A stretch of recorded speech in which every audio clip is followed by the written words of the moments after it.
kita bedakan, kalau laki-laki pakai ta, kalau perempuan pakai ya dan nun.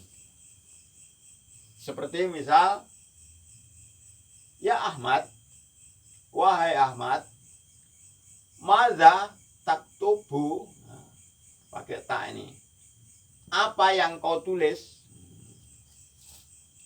Untuk perempuan, ya Aisyah, madza taktubina, wahai Aisyah, apa yang kau tulis. Jadi bedanya muzakkar, ta, muannas pakai ya dan nun. Selanjutnya seperti contoh lagi, ya Ahmad, madza taqra'u, wahai Ahmad, apa yang kau baca.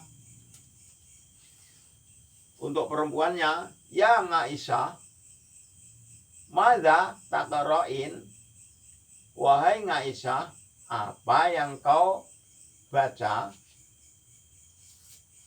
Jadi bedanya ta dan ya nun. Selanjutnya, ya Ahmad, madza tarsumu, wahai Ahmad, apa yang kau gambar. Untuk perempuan, ya Aisyah, madza tarsumina, wahai Aisyah, apa yang kau gambar. Begitu teman-teman.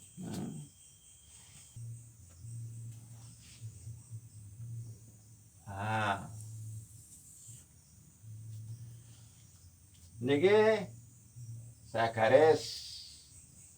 Ini tadi untuk pengetahuan bahasa Arab, beda-bedanya untuk mudzakkar muannas.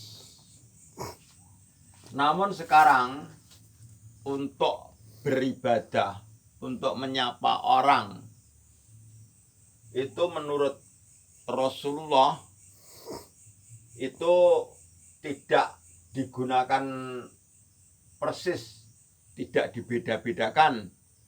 Jadi andaikan menyapa dengan salam, assalamualaikum, begitu. Contohnya begini.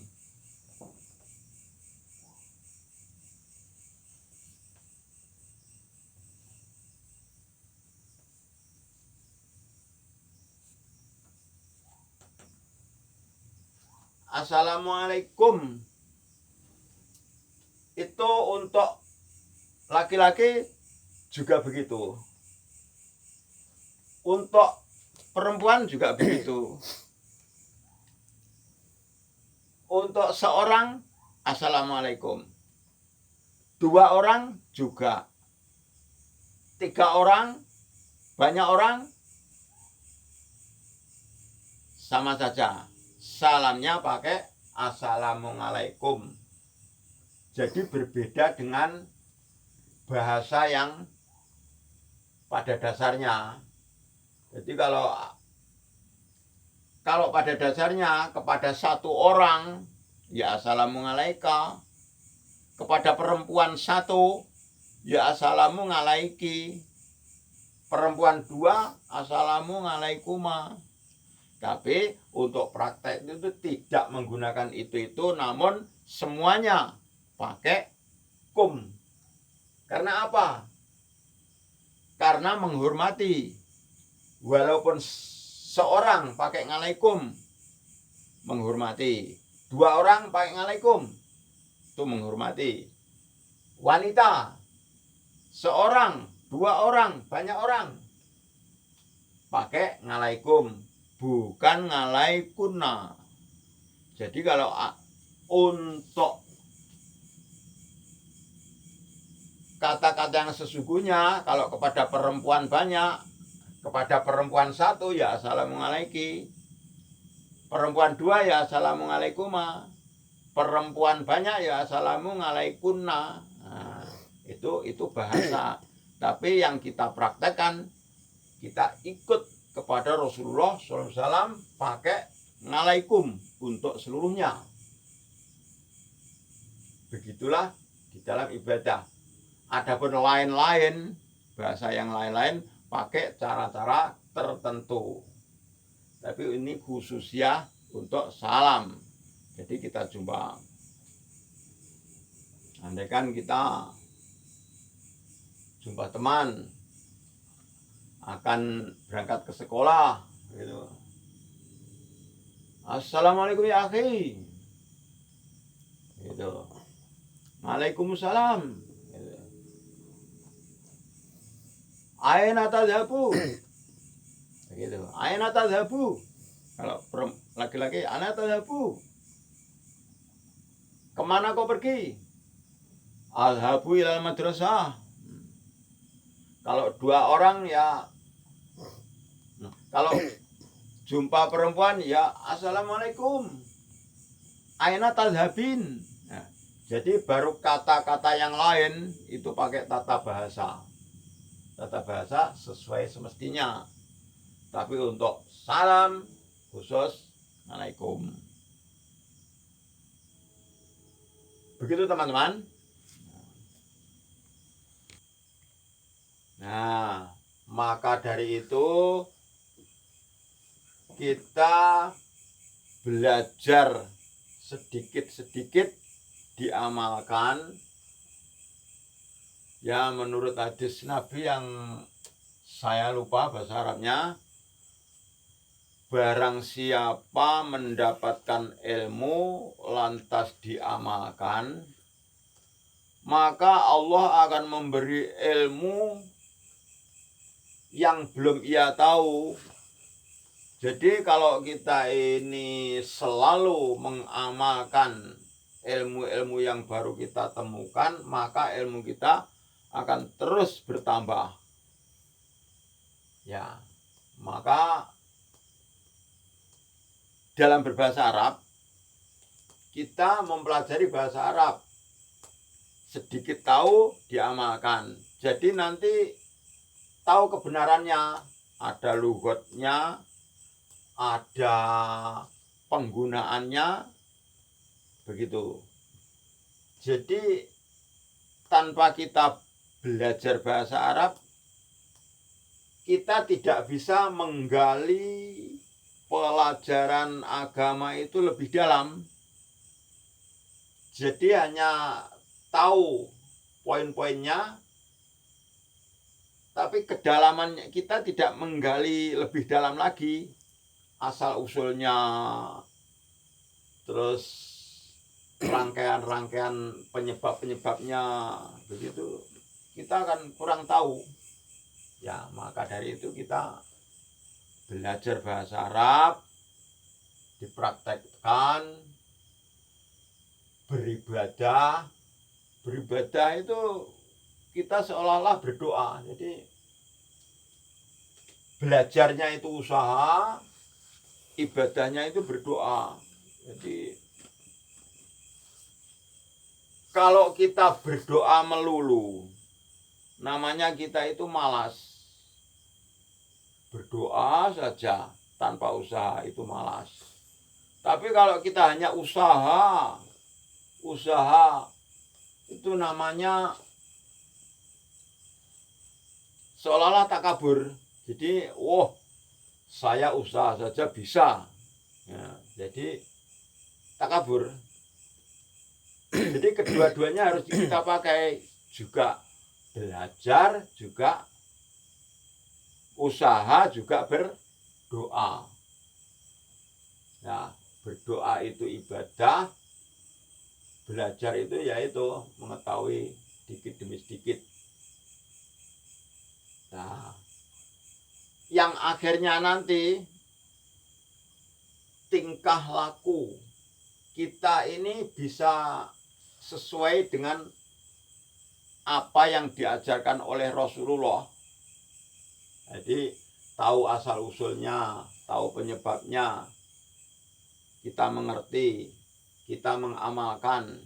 Nah, kalau kita amalkan setapak demi setapak pengetahuan kita amalkan,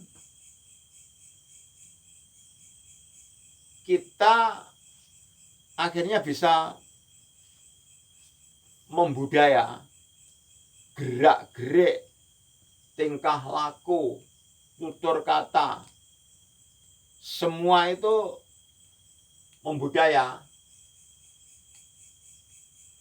Sudah ya seranune sudah refleksi lah gitu. Nah, dengan kita menghayati pengertian sedikit demi sedikit, kita hayati, kita pikirkan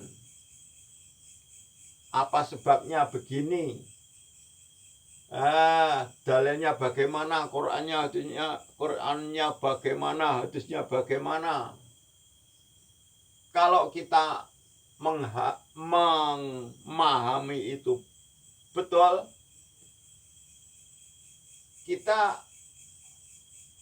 hati kita itu nyumber itu loh, nyumber ilmu. Jadi kita seolah-olah hati kita melembaga. Jadi agama bisa melembaga di hati kita. Jadi zahir batin. Zahirnya tingkah lakunya sesuai agama, hatinya nyumber melembaga ilmu agama. Itulah bisa dikatakan dengan kata lain waliyullah. Orang yang diperintahi oleh Allah itu waliyullah. Kalau kita belum mengerti betul, belum nyumber di hati kita, hanya hafal kitab begitu saja, hafal dalil begitu saja, namanya gerak-gerik kita, tingkah lakunya kita itu hanya diperintahi oleh kitab. Bukan waliullah tapi waliul kutub. Nah, jadi ini anak buah kitab. Nah, begitulah teman-teman.